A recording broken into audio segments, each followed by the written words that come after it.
वर्ष की तरह इस वर्ष भी पुआ बागान पंचवटी शमशान काली पूजा कमेटी, जो कि इस वर्ष में 16वें वर्ष में पदार्पण कर रही है, इस बार भी अनोखे रूप में थीम को सामने लाया गया, जहां इस बार आदिम युग की कथा पंचवटी काली पूजा कमेटी की थीम आधारित होगी, जिसके चलते ही पूजा पंडाल की सजावट को अंतिम रूप दिया गया। आदिम युग की कथा पर आधारित थीम के तहत चक्का का आविष्कार, आग का आविष्कार, लोगों के जीवन पर चर्चा, रहन सहन, वेशभूषा को मिट्टी का मॉडलों के माध्यम से दिखाया गया है, जो कि आकर्षणीय का केंद्र होगी। विगत कई वर्ष से नए नए थीम को लेकर ही कमेटी सामने आ रही है, जिससे लोगों को अच्छा भी लग रहा है। दीर्घ दिन से श्रद्धालुओं का रुझान पुआ बागान पंचवटी शमशान काली पूजा की ओर से होती आ रही है, जो कि इस बार भी होगी, ऐसे ही मानना है कमेटी के सदस्यों का। এবছর পুয়া বাগান পঞ্চবটির থিম আমাদের 16তম বর্ষে পদার্পণ করলো। 16তম বর্ষে আমরা পদার্পণের যে আমাদের যে লগ্ন, সেই লগ্নকে স্মরণীয় করে রাখার জন্য আমরা বর্তমান সময়ে এখনকার ছেলে মেয়ে থেকে শুরু করে আমরা নিজেরাও মোবাইল আসক্তি বেড়েছে, আমরা ইতিহাসকে ভুলতে শিখেছি। আমরা বাচ্চাদেরকে তাদের যে ইতিহাস সম্পর্কে নলেজ, প্রাথমিক যে নলেজ আমরা দেওয়ার জন্যই এটা এই থিম আমরা ঠিক করেছি।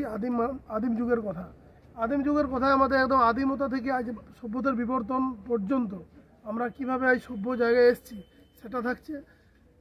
সাবেকিয়ানার আমাদের মূর্তি, সাথে থাকছে আমাদের মহাদেব সামনে, এবং আমরা শহীদ শ্রদ্ধা জানানোর জন্য সামনে সাধু কানুর আমাদের একটা স্ট্যাচু করা হয়েছে।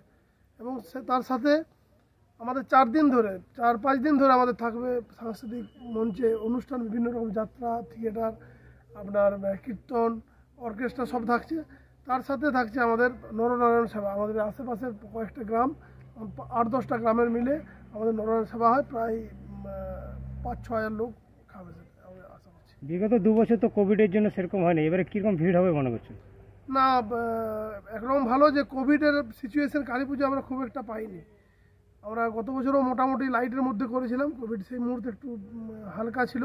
তার আগের বছর কালী পুজোর পরেই কোভিডটা এসেছিলো, মোটামুটি হয়েছে। তো আমরা আরও বছর একটু, যেহেতু ভালো ওয়েদারটা আছে, আমরা আশা করছি আরও ভালো করে করার চেষ্টা করছি, দেখা যাক কী হয়।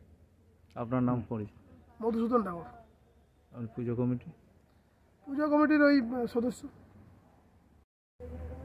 ভালো লাগছে, কারণ তুমি তো বইয়ে পড়েছো, এটা সরাসরি যে তুলে ধরেছে সেগুলো দেখতে ঘুরে কি দেখলে তুমি? ইতিহাসে আমরা আদিম যুগের কথা পড়েছি এবং সেগুলো এখানে তুলে ধরা হয়েছে, এবং আবার মনে করে সেগুলো ভালো লাগছে, দেখতে ভালো লাগছে। তোমার নাম? তৃপ্তি ডাঙ্গর। बांकुड़ा से अनूप रॉय की रिपोर्ट, PVTV न्यूज।